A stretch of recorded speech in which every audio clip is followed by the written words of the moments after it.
ওং নমো ভগবতে বাসুদেবায়। জয় শ্রীকৃষ্ণ। রাধে রাধে। আজ বাংলার 29শে চৈত্র, ইংরাজি 14ই এপ্রিল, সোমবার। আজ গোটা দেশ জুড়ে পালিত হতে চলেছে বড়থিনী একাদশী। তার সঙ্গে সঙ্গে আজ আবার নীল ষষ্ঠী, যার নীলকণ্ঠ মহাদেব এবং দেবী পার্বতীর এক বিশেষ রূপ নীলচণ্ডিকা বা নীলাবতীর আরাধনা করা হয়ে থাকে সন্তান এবং পরিবারে মঙ্গল কামনায়। শাস্ত্রমতে বৈশাখ মাসে কৃষ্ণপক্ষের একাদশী হল এই বড়থিনী একাদশী। ভগবান বিষ্ণুর বরাহ অবতারে আরাধনা করা হয় এই বড়থিনী একাদশীতে। শাস্ত্রমতে এই ব্রত পালনে ভক্তের সমস্ত পাপ ক্ষয় হয়, তার সঙ্গে সঙ্গে জীবনের সুখ, সৌভাগ্য এবং সর্বশেষ মুক্তি লাভ হয়ে থাকে। বড়থিনী কথার অভিধানগত অর্থ হল রক্ষা কবচ বা বর্ম, অর্থাৎ এই ব্রত পালনকারীকে স্বয়ং ভগবান সকল বিপদ থেকে রক্ষা করে থাকে। আজ আপনারা আমাদের এই ভিডিওতে বড়থিনী একাদশী ব্রতকথা সম্পূর্ণরূপে শ্রবণ করবেন। তার সঙ্গে সঙ্গে সংক্ষেপে জেনে নেবেন এই ব্রত পালনে কিছু শাস্ত্রীয় নিয়ম এবং বিধিনিষেধ এবং পালনের নিয়ম এবং পালনের সময়সূচি।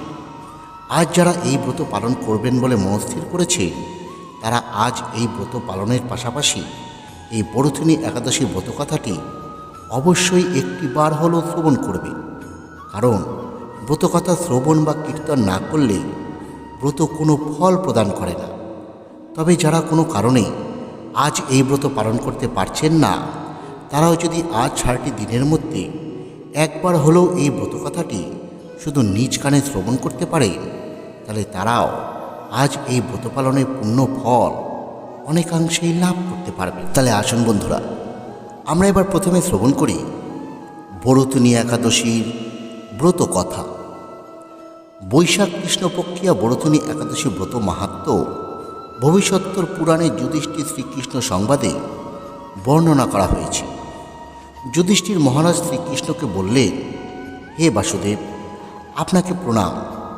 বৈশাখ মাসে কৃষ্ণপক্ষের একাদশী কী নামে প্রসিদ্ধ এবং তার মহিমাই বা কী, তা কৃপা করে আমাকে বলুন। শ্রীকৃষ্ণ উত্তর করলেন, হে রাজন, ইহলোকে এবং পরলোকে বৈশাখ মাসে কৃষ্ণপক্ষিয়া একাদশী বড়থিনী নামে বিখ্যাত। এই ব্রত পালনে সর্বদা সুখ লাভ হয় এবং পাপ ক্ষয় এবং সৌভাগ্য প্রাপ্তি ঘটে।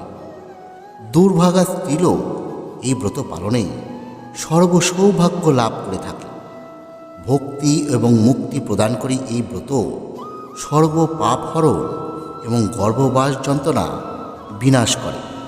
এই ব্রতের প্রভাবে মান্ধাতা, ধুন্ধুমার আদি রাজারা দিব্যধাম লাভ করেছিলেন। এমনকি মহাদেব শিবও এই ব্রত পালন করেছিলেন। 10,000 বছর তপস্যার ফল কেবল এই বড়থিনী ব্রত পালনে লাভ হয়ে থাকে। যে শ্রদ্ধাবান ব্যক্তি এই ব্রত পালন করে, তিনি ইহলোক এবং পরলোকে সমস্ত প্রকার বাঞ্ছিত ফল লাভ করে। হে নৃপশ্রেষ্ঠ, অশ্বদান অপেক্ষা গজদান শ্রেষ্ঠ। গজদান থেকে ভূমিদান, তা থেকে তিলদান, তিলদান থেকে স্বর্ণদান এবং তা অপেক্ষাও শ্রেষ্ঠ অন্নদান। অন্নদানের মতো শ্রেষ্ঠ দান আর কোথাও নেই। পিতৃলোক, দেবলোক এবং মানুষেরা অন্নদানেই পরিতৃপ্ত হন। পণ্ডিতেরা কন্যাদানকে অন্নদানের সমান বলে থাকেন।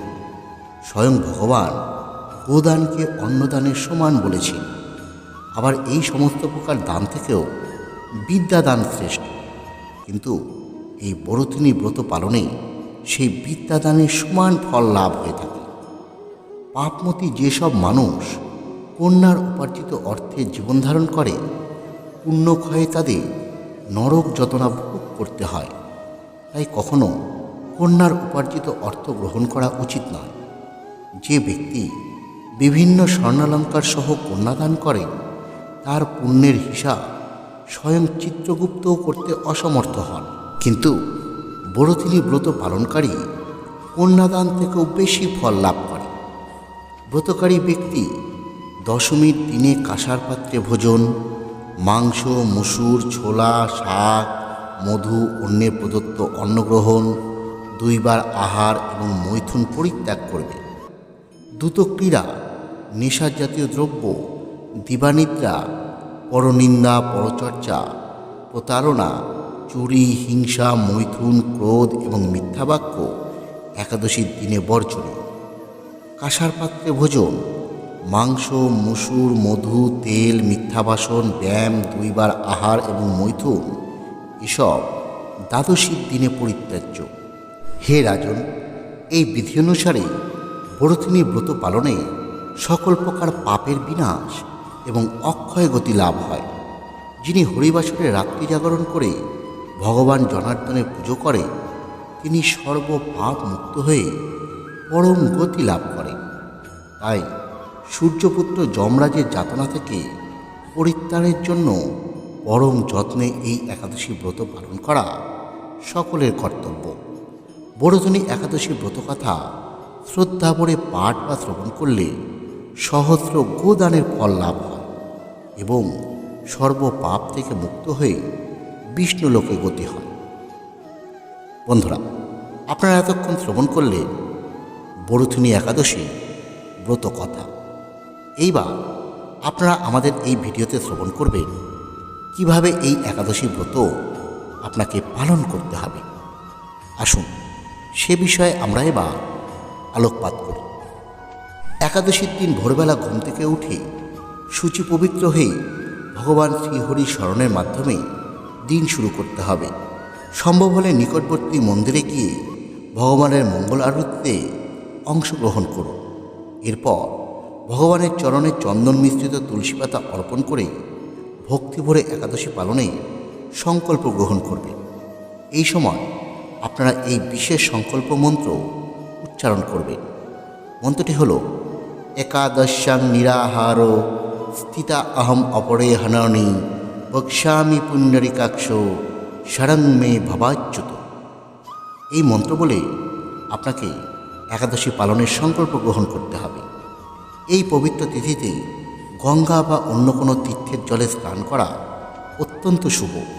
যদি গঙ্গা স্নান করতে না পারে তাহলে বাড়িতেই স্নান করার আগে 3 বার গঙ্গা গঙ্গা গঙ্গা উচ্চারণ করে তারপর স্নান করবে। স্নানের পর মন্দির বা গৃহমন্দির পরিষ্কার করবে এবং ভগবান শ্রীহরির ভক্তি ভরে পুজো করবে। এই দিন স্তোত্র বা স্তব পাঠ করা, ভাগবত গীতা বা ভাগবত পুরাণ পাঠ করা অত্যন্ত কল্যাণকর। একাদশীর দিনে গোবিন্দের লীলাকথা স্মরণ করা এবং তার পবিত্র নাম শ্রবণ করা বিশেষভাবে ফলদায়ক। তাই ভক্তদের উচিত এই দিনে যত বেশি বেশি সম্ভব হরিনাম বা কৃষ্ণ নাম জপ করা। মনে রাখতে হবে একাদশী ব্রতর মূল উদ্দেশ্য শুধু উপবাস করা নয়, বরং সারাদিন ভগবানের নাম স্মরণ, কীর্তন এবং ভক্তি ভরে এই দিন অতিবাহিত করাই হল একাদশীর প্রকৃত তাৎপর্য।